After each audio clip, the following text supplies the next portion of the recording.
Alright, we're working on an education here. Phones. Oh. One moment.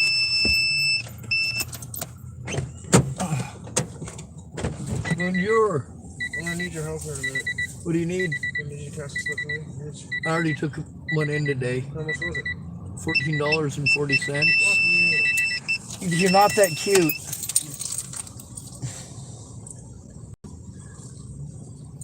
See, and I haven't done it for hardly anybody for weeks. I always try to wait on you to show up, but you never do. And the one day you do,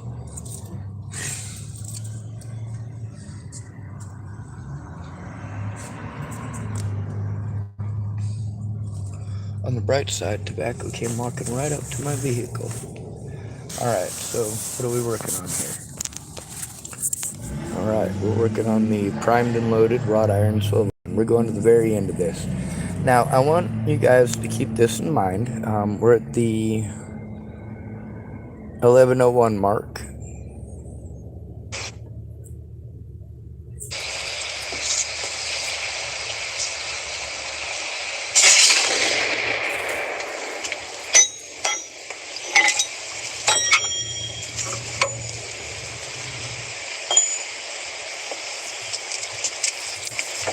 This would be typical of the anti-personnel ammunition available in the early 17th century.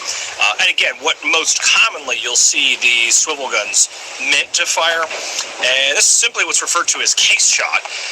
And in this case, it's loaded with pistol bullets. It's in this particular example, smaller example, two hollowed out halves. We also see in It is literally a cluster munition. larger guns than stave built, almost like a barrel, but a wooden can. Like I said, this one loaded with pistol and musket shots, what we see most commonly, but you'll see all sorts of things. And it's simply held together with string, sometimes wax and string, but essentially designed to disintegrate when that gun goes off, so that everything that's loaded into that case just comes spraying out of there like. In Laos and Cambodia, they have the rpg-7, they have the rpg2, and their ammunition, their anti-personnel ammunition, is literally what this guy is holding in his hand, just smaller diameter. That right there looks like it's about 60 to 65 millimeters at least. And the inside of an rpg2 tube or an rpg-7 tube is only 40 millimeters. So it's significantly smaller. But they also make the projectiles so they're longer. And yeah, I mean, it basically like using a sabot as well. And they use those back in the swivel guns as well. It's something similar anyway. And that's basically what this is. Now you notice he was shaking it around. There's pistol bullets, which you might know about the era that he's playing the period part for, is that it was all round shot. Pistol shot was round shot. Giant shotgun blast. Very effective, but only at very close range. Well, we hope you liked this installment, and if so, remember to... Alright, so we're going on to the next video, right? Alright. We'll go on to the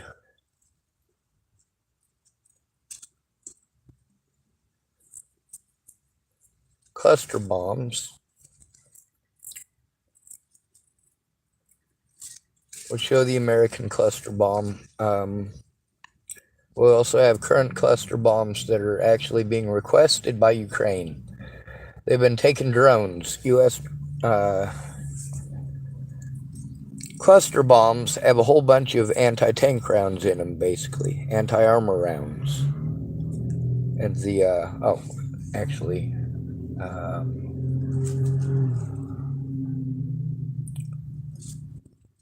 is it Blue 46? Is that correct?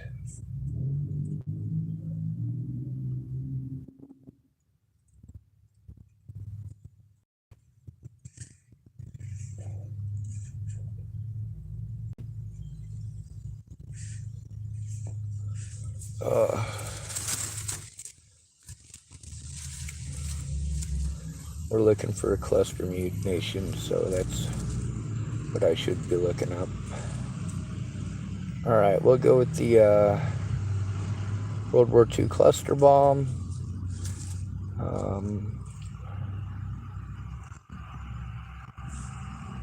We'll go with American.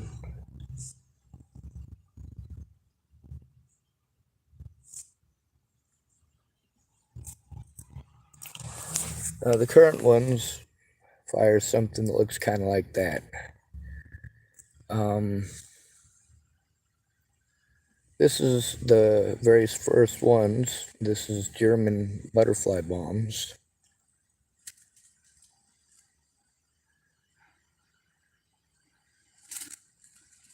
Alright, there's one of them that had, it showed a diagram of it.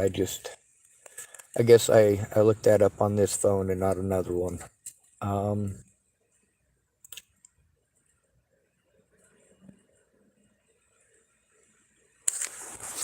Now, the modern equivalent that's fired of an rpg-7 is this thing here. The stuff being fired in Cambodia and Laos is basically the same thing. It's just not made out of modern materials.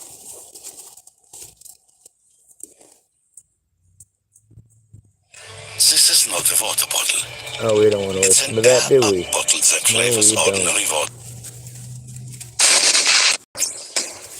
Hello guys, let's take a look at anti-personnel rocket for RPG-7, which is called OG-7. Oskoloczna granata number 7. Basically meaning shrapnel grenade number 7. This warhead was developed after the fall of Soviet Union. It's a fragmentation grenade, caliber 40 millimeters, so basically the caliber of the RPG-7 itself. It uses mortar-like fuse. It's not exactly mortar fuse, but the way how this fuse works, it's exactly like on traditional mortar fuse. You're removing the cap for exploding upon impact. You might try to have a little bit more anti-bunker capability by keeping this one on. Not recommended, just always remove and fire it. This warhead have no motor on itself, so it used only the starting motor, and then it continues only thanks to the... Alright, so I'm going to explain this. On an RPG-2, there's only the static motor. That motor doesn't go anywhere. It screws onto the back of this thing, but the propellant, you know, when it explodes, that's the initial explosion. And it goes part of it out the back and part of it out the front along with this. And then there's a second one. It's a rocket motor that is inside of the inside of the PG-7 round. That rocket motor, it has nozzles that come out at an angle up near the head. And that's actually, once it gets about 7 yards outside of the tube, that rocket motor turns on and carries it the rest of the way. But the static motor, what he's talking about, is a stick. It's about that long, from here to here. It's basically, it's the same size as the thing he's got in his hand. Same It's length. basically like a giant dart. It also have no autodestructive fuse like the traditional RPG-7 would have. Now this one right here, because it doesn't have the secondary rocket, it only has the initial static charge that pushes it out. Somewhat accurate shot, you can take up to 200 meters. It travels 152 meters per second, and the body will roughly produce 850 fragments shrapnels. We have two types of these rockets. We have this shorter one, Bulgarian made, and then we have also Bulgarian, but from second factory.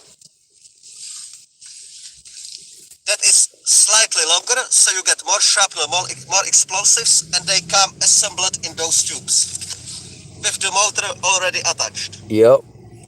Also, the type of safety cap and the fuse is slightly different.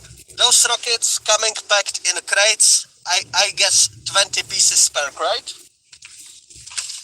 The warheads are in a thick plastic, yet again.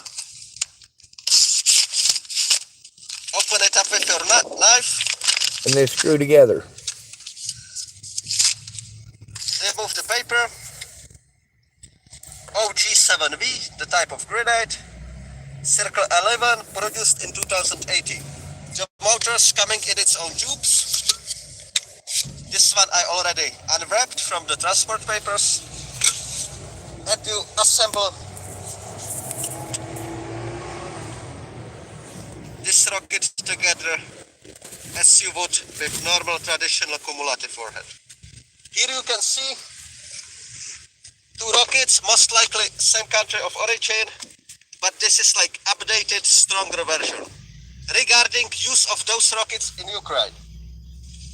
Since this type of warhead was developed after Soviet Union broke apart, he had none at the start of the 2014 war. Immediately the need for anti-personnel warhead for RPG-7 arose. You can see something that's called Nakrut. It's basically 82mm mortar shells attached instead of traditional cumulative warhead. Those are bad. It does work very inaccurate. I don't like them personally, but troops use them all the time, so there is something about them for sure. They scare the fuck Around out of people. 2018, the first batch of this type of warhead was purchased from Bulgaria. It was roughly 2,700 pieces. The effect of this warhead, I think, can be Is there a compared 40 to the millimeter? 60mm That's about the size of mortar this shell, cap here. which I happen to have right here. If you look at those two, yeah, See, 60 I think the millimeter, much effect will be bigger. pretty much the same on both. Maybe the 60mm mortar shell, it's slightly stronger. Okay, this is the target situation for Alright, so we don't need to be firing at targets. That's not what this is about. This is about information. If you guys want to watch it, Valgear is probably the place to go and the way to go. Now we're going to look up the rpg2.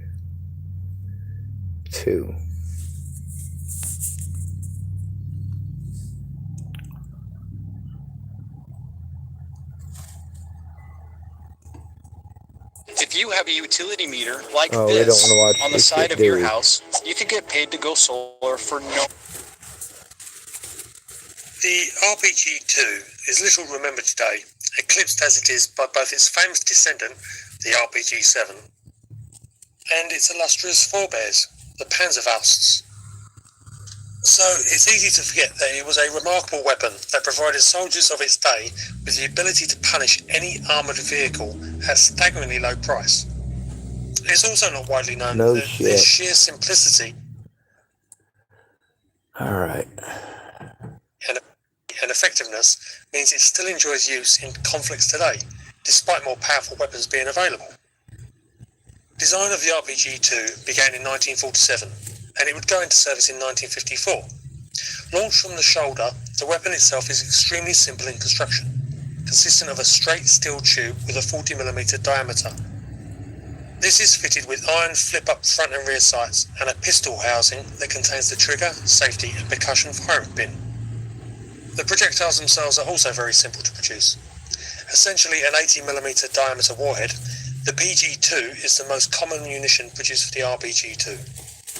With a high explosive anti-tank shaped charge warhead, otherwise known as heat, the PG-2 could penetrate 200mm of armour plate. To operate, a separate propelling charge is screwed onto the warhead, which holds the pop-out fins for stabilisation and flight. Now you notice the The tube. RPG-2 has an effective range of 100 metres against moving targets and 150 metres against stationary ones. Maximum range of the projectile is 600 metres, though later models feature a self-destruct that detonates the warhead at 460 metres. The lack of complexity made the RPG-2 an extremely cheap and simple weapon to manufacture, and this means it was looked down upon when it first came to the attention of Western militaries in the 1950s. It was viewed as little more than a slight improvement on the rifle grenades and bazookas then in service. The fact that it was replaced by its successor, the RPG-7, in 1961, seemed to confirm this idea. But this failed to recognise the sheer utility of this weapon, something that became abundantly clear when US forces came It's a on the tube. receiving end of it during the Vietnam War. Though it is undoubtedly an inferior weapon to the RPG-7, the 2 enjoys two critical facets that mean it is still being manufactured today. The simplicity of the construction of both the launcher and its projectiles, as well as the system's ability to fire a variety of different types of warhead. This utility means the weapon still enjoys high regard in an area and roles that are far from its original Soviet designer's intentions. Ideal for close-range ambushes and fighting, the RPG-2 still sees production in the regions controlled by the ethnic armed organisations in Burma. Fighting the central government for decades, these EAOs are heavily reliant on outside arms, but have... Alright, so the Cambodians, Laotians, and Vietnamese, they have two different sizes. They have an RPG-2 clone, called the, I want to say the Liberty. It's just the Vietnamese name for it, or Freedom, something like that. But it's 40 millimeter, the same as any other RPG-2. But they also had their own homemade, they're 50 millimeter, so it's 10 millimeters bigger. And I haven't seen any of them from other nations that are RPG-2 clones that are in 50 millimeter, except for, I believe China makes one that's a little bit bigger. Alright. In the last 20 years, become far more involved in developing their own arms industries for their defence, notably the Wa and the Kachin. The sheer simplicity of the launcher and projectile, combined with the ability to take both anti-armour and anti-personnel warheads, means that for these forces, the RPG-2 is an almost perfect weapon. This has led to the... This one right here is the RPG video to watch. This guy disassembles it, cleans it up, This is something that helps many people on Medicare, y'all, so don't skip this message. No more commercials. Here's the deal. Oh yeah. Well, this guy's worth Hello watching. there, Part of the welcome back to commercial to Backyard watch. Ballistics. Today I have the rare Backyard opportunity of Ballistics. working on a Soviet-era RPG-2 anti-tank weapon. The original name sounds something like Ruchnoy Protivotankovy Granatomoyot, hence the acronym RPG, which translates to handheld anti-tank grenade launcher and non-rocket propelled grenade. There's no rocket at all here, more on the functioning later. Only the launcher was found in circumstances I'm not allowed to disclose, and I put it in a grenade in just to make it more recognizable.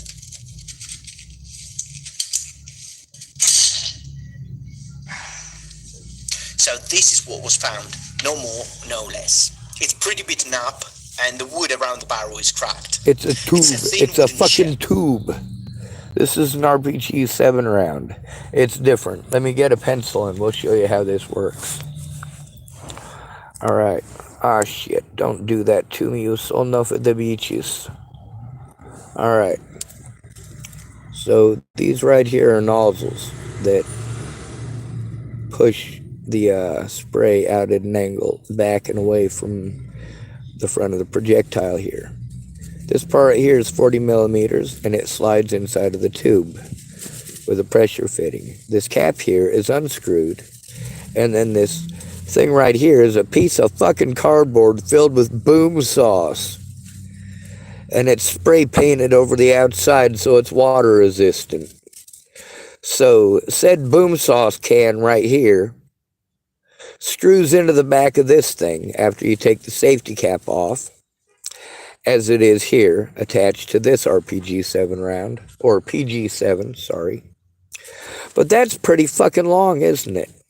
Oh, we didn't want to do that, did we? What the fuck did I do? Alright, so, here's the tip, and there's different types of tips based on the old or new manufacturer. Oh, that guy's about to fire one right here. Blam! That's not what we're looking at, is it? This is Val Gear, so, you know, he gives a lot of good information on it.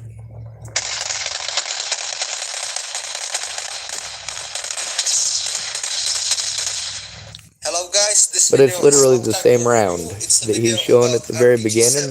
rocket launcher. The propellant for it, these green things Basically, here. my experience with it and how to use it efficiently in the field. So first of all, construction. This is an RPG-7. Obviously, the round is way, way longer than with an RPG-2 now, isn't it? Of course it is. This right here is the American version of the RPG-7. the PSRL-1. Well, you don't tend to see a lot of these. Inside that box is essentially an American-made RPG. That's called the Precision Shoulder-Fired Rocket Launcher. The idea was to manufacture something inside the United States that we could export to countries around the world that are familiar with the RPG.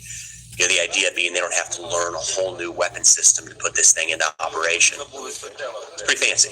It's got those quad rails for mounting accessories. It's lighter weight than an rpg-7, has a longer barrel life. And you can mount a fucking bayonet. Ammunition designed specifically for this weapon, but probably the most important feature of all here, it is compatible with all rpg-7 warheads. So, fire what you got. Well, you don't tend to see a lot of these. All right. Yep. Now we're going to look at the Prig launcher. See, the RPG-2 round only goes back to about there. The RPG-7 round would go all the way back to about there. Hello, everyone. Oh, sorry.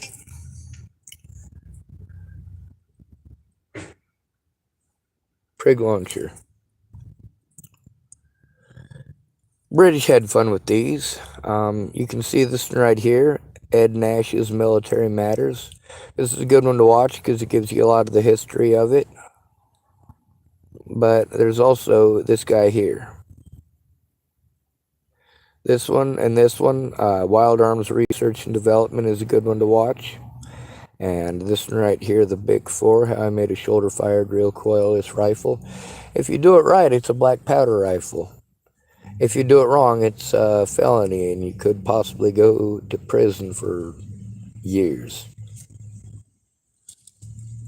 A 3-inch 304 stainless steel pipe, and I have a 1-inch stainless steel pipe welded inside there to act Alright, as now he's charge going to holder. explain how it is that he makes it basically, literally, legally, like a shotgun instead of, well, far worse. You know, I would need to make more to figure out what is the best quantity and best. Oh, come on. Did I zoom past it? I hope not. There it goes. For watching.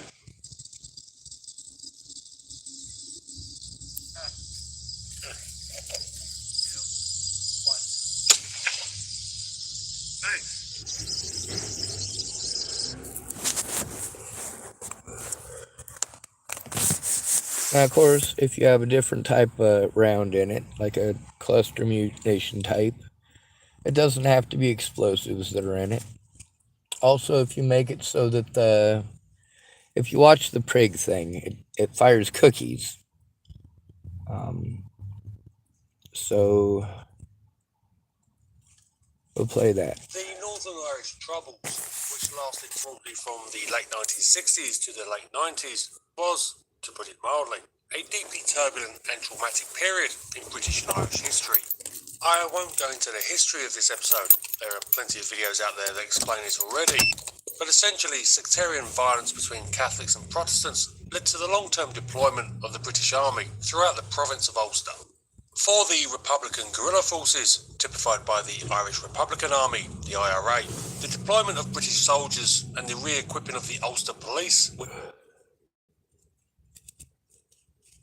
was the Prig's projectile firing method. For this, the Prig's designers borrowed from a contemporary anti-tank weapon, the Armbrust. Traditional recoilless weapons generally utilise the same method of operation. The propelling charge detonates, shooting the projectile forward. But the force that moves in the opposite direction, which would normally cause recoil, is allowed to vent out the back of the weapon. This, however, causes several issues. The backblast from a weapon, such as an RPG or recoilless rifle, is extremely loud and noticeable. It is also a problem for those wanting to use such a weapon in a confined space, such as a room, or even an enclosed urban area, such as an alleyway. In fact, the backblast can represent a significant hazard to the firer or other personnel if they are used in confined spaces without a suitable exit point for the force to vent. Conventional militaries generally train anti-tank weapon operators to bear this in mind as part of their qualification on these sorts of weapons. But the Armbrust utilised another method. Because every action has an equal and opposite reaction, the recoil of the weapon can be neutralised by a projectile of equal weight being fired in the opposite direction to the main projectile. The Ambrose did this by having the propelling charge located between two pistons, with the anti-tank projectile in front of one and a plastic counterweight behind the other. Of course, you don't want to be shooting a solid projectile out behind you, where it could ricochet all over the place, so the counterweight was composed of 5,000 plastic flakes that would immediately explode in the spray out of the rear of the Ambrose when it was fired. This reduced the danger zone behind an Ambrose firing to only 1 metre, which meant you could use an Ambrose to take on a main battle tank from an enclosed space and suffer nothing in immediate consequence except the world's most rapid confetti scattering. The effect would also minimise the weapon's flash and smoke signature, a very important consideration in a close-range ambush of an armoured vehicle. It was this counterweight concept that the Prig replicated. The propelling charge was located between the projectile and a dispersible counterweight that would negate the weapon's recoil when fired. And here the IRA took an interesting extra step. They weren't particularly keen on spending money on expensive plastic flakes that then had to be precisely packed into containers that would fit the Prig. They came up with a far simpler solution. The cookie launcher. The counterweight for the Prig projectile was 2 packets of digestive biscuits, a common and delicious snack that can be found in literally any shop in Britain. These would be wrapped in a suitable cloth and crushed up, and were then able to serve as the counterweight to the projectile. So, when you fired a Prig, what you got was an old soup tin or similar, capable of penetrating the armour of most APCs coming out of the front, whilst out of the back you got a fine spray of cookie crumbs. This all might seem a bit nuts, but the Prig does appear to have seen use. By the time of the IRA ceasefire in 1997, it had been used in several actions against the security forces, and a number had been recovered by the British, who concluded that some limited form of serial production was being undertaken of the weapon. The subsequent Good Friday Agreements of 1998 meant that peace finally came to Northern Ireland, and that peace has, largely, been maintained since. As a result, the Prigs have either been retired or returned to their hiding points in case of future need. But this much is sure, it remains an extremely interesting weapon, and one that fully demonstrates the ingenuity that can be put into these sorts of devices. Yep. Also, you can adjust what you're doing based on the length of the tube. That's where this guy's video comes in handy. Hey YouTube, today I want to talk to you about my recoilless launcher. And that's a bunch of Some of you crackers. might know it as a Prig. I built mine following a guide from F. DeMarco called Improvised This is his version of the Recoilless cookies. Launchers. I'll leave that linked in the description below. But mine is made from a 24-inch long section of a 3-inch 304 stainless steel pipe, and I have a... Now, you're going to see here, you know, that thing that he was holding that goes underneath that cap right there. He screws that in. That's where the black powder charge goes. And that's what this is propelled by, which is why it's technically a black powder rifle. Also, the projectile that it fires out of it is filled with dirt. You know? So there's no explosive warhead in it. Obviously, the crackers are not going to be recoverable unless you want to go out and vacuum it up out of your lawn or whatever you happen to have fired it out of. Now, these guys here, I like their stuff. They do 3D print a lot of really cool rounds. They also explain what's legal here.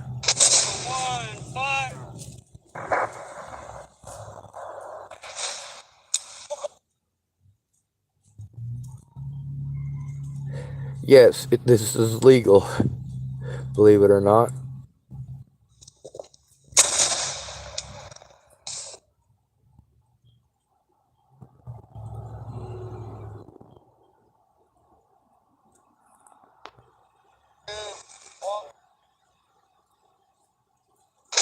And they're all 40 millimeter rounds. So he can fire the little one like that, or he can fire the one that one's a little bit bigger. They got little ones and bigger ones. They also have the panzerfaust one. That one is a panzerfaust one. That one is an rpg2 type.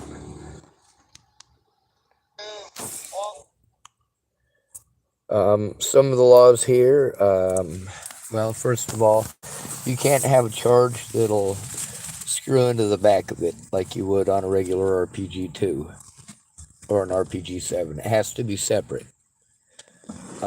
Also, with those videos, it kind of tells you how much of what they use for their particular items. But the thing is, we're in a world where a lot of people are violent. A lot of people are doing stupid shit. And you might not have the ability to have your own home-built shop to build great and mighty machinery to defend yourself and your family with. But with a few household items, you can still do so if necessary. Now, I hope that nobody ever has to use any sort of implementation of that sort. And I hope we never end up in a situation here in the United States where we end up with landmines spread all over the place. But we've gotten to see that, well, people have been able to launch mines over here already, haven't they? The Japanese in World War II.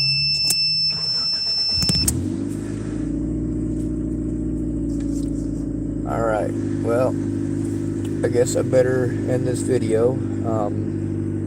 I hope you remember at the very beginning. Oh, wait, here's something that we should show.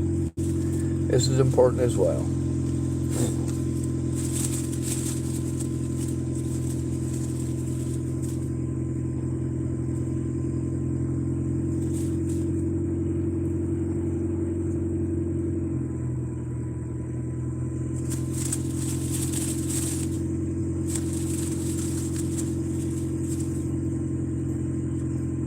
Black powder paper cartridge.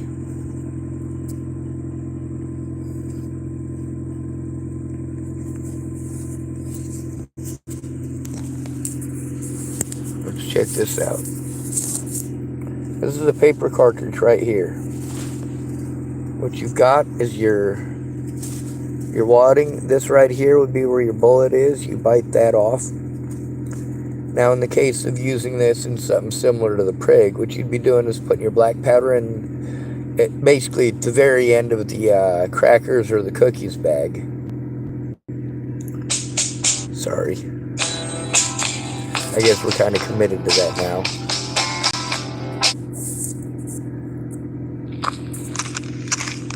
Oh, I don't want to do that. There it is. Anyway, instead of having a projectile here at the tip of it, there wouldn't be a projectile. It'd just be your black powder in there. And then the rest of it behind it would just be paper streamers, basically, or paper confetti. Stuff that's easy to stack up. The moment it hits the air, it's going to disperse. Or, of course, a literal package of crackers. Take a package of crackers, and then you have a black powder charge that is separate from your crackers. And then you have, of course, your projectile that goes on the front end of that. Because you're having to load it in 3 different stages and you don't have an actual cartridge, then it's just black powder. And that's one of the funny things about the RPG2, about getting one here, is that it's literally a black powder gun. Literally. If it wasn't for the fact that it's 40 millimeter, it would be legal. Oddly.